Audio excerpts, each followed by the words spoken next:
গল্পের শিরোনাম অপ্রত্যাশিত মোড়। নীরব ও রূপা দুজনের সম্পর্ক ছিল যেমন স্বপ্নময় তেমনি গভীর। কলেজের প্রথম দিন থেকেই একে অপরের প্রতি টান অনুভব করেছিল। নীরব ছিল সরল, নির্ভরযোগ্য এবং খুব আবেগপ্রবণ। রূপা ছিল প্রগল্ভ, প্রাণবন্ত এবং কখনো কখনো একটু রহস্যময়ী। দুজনের মধ্যে ছিল অদ্ভুত এক সংযোগ যা সবাইকে মুগ্ধ করত।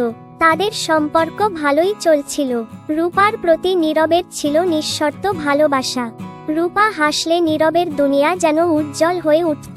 কিন্তু রূপার মনে যেন কিছু একটা অসম্পূর্ণ ছিল। তার ভেতর এক অদ্ভুত শূন্যতা তাকে কুরে কুরে খাচ্ছিল। সেই শূন্যতা পূরণ করতে রূপা ধীরে ধীরে এক অচেনা পথে হাঁটতে শুরু করল। নতুন চরিত্রের আগমন অবির নামের এক ছেলেকে রূপার সঙ্গে পরিচয় করিয়ে দেয় তার এক বন্ধু।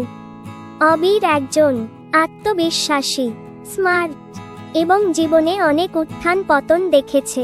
তার সঙ্গে কথা বলতে রূপার ভালো লাগত। অবির তার মধ্যে এক নতুন কৌতূহল জাগিয়ে তুলেছিল। প্রথমে অবিরের সঙ্গে রূপার কথোপকথন ছিল স্রেফ বন্ধুত্বের, কিন্তু ধীরে ধীরে সেই বন্ধুত্ব এক ভিন্ন পথে মোড় নেয়। রূপা বুঝতে পারে অবিরের প্রতি সে এক অদ্ভুত আকর্ষণ অনুভব করছে। সে নিজের মধ্যে চলমান এই পরিবর্তনকে থামাতে পারছিল না। পরকীয়ার শুরু। নীরব বুঝতে পারছিল যে রূপা ধীরে ধীরে বদলে যাচ্ছে। তার ফোনে কথা বলার সময় কমে গেছে, দেখা করার আগ্রহ যেন হারিয়ে ফেলেছে। নীরব যতই জিজ্ঞেস করত, রূপা ততই এড়িয়ে যেত। একদিন নীরব রূপার ফোনে অবিরের পাঠানো কিছু মেসেজ দেখে। তাতে স্পষ্ট ইঙ্গিত ছিল যে রূপা আর অবিরের সম্পর্কটা বন্ধুত্বের চেয়ে অনেক গভীর। নীরবের হৃদয় ভেঙে যায়। সে বুঝতে পারে যে মানুষটিকে সে এতটা ভালোবেসেছিল সে তার কাছ থেকে সরে যাচ্ছে। সম্মুখীনতা। নীরব সিদ্ধান্ত নেয় রূপার সঙ্গে সরাসরি কথা বলবে। সে রূপার সামনে গিয়ে সমস্ত কিছু জানিয়ে দেয়। রূপা প্রথমে অস্বীকার করে, কিন্তু নীরবের প্রমাণ দেখে সে চুপ হয়ে যায়। আমি কি করেছি জানি না নীরব, আমি হয়তো ভুল করেছি, কিন্তু আমার হৃদয় অবিরের প্রতি আকৃষ্ট হয়েছে। তোমাকে ভালোবাসি, কিন্তু তার প্রতি আমার অনুভূতি ভিন্ন। রূপার কণ্ঠে এক ধরনের অপরাধবোধ ছিল, কিন্তু তাতে কোনো দৃঢ়তা ছিল না। রূপার কথা শুনে নীরব ভেঙে পড়ে। সে বুঝতে পারে সম্পর্কের এই অবস্থায় রূপাকে ধরে রাখার চেষ্টা করা অর্থহীন। রূপা, আমি তোমাকে জীবনের সবকিছু দিয়েছিলাম, কিন্তু ভালোবাসা কখনো জোর করে ধরে রাখা যায় না।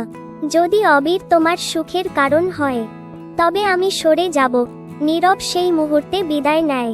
তার হৃদয় ভেঙে গিয়েছিল, কিন্তু সে জানত নিজের সম্মান বজায় রাখাই সঠিক সিদ্ধান্ত। অবির ও রূপার সম্পর্ক শুরু হয়। প্রথম দিকে সবকিছু ঠিকঠাক চলছিল, কিন্তু কিছুদিন পর রূপা উপলব্ধি করতে শুরু করে নীরবের ভালোবাসার গভীরতা আর অবিরের মুগ্ধতা এক নয়। অবির ছিল উদাসীন এবং কখনো কখনো সন্দেহপ্রবণ। রূপা ধীরে ধীরে বুঝতে পারে সে যা খুঁজছিল তা তার কাছে ছিল নীরবের ভালোবাসা।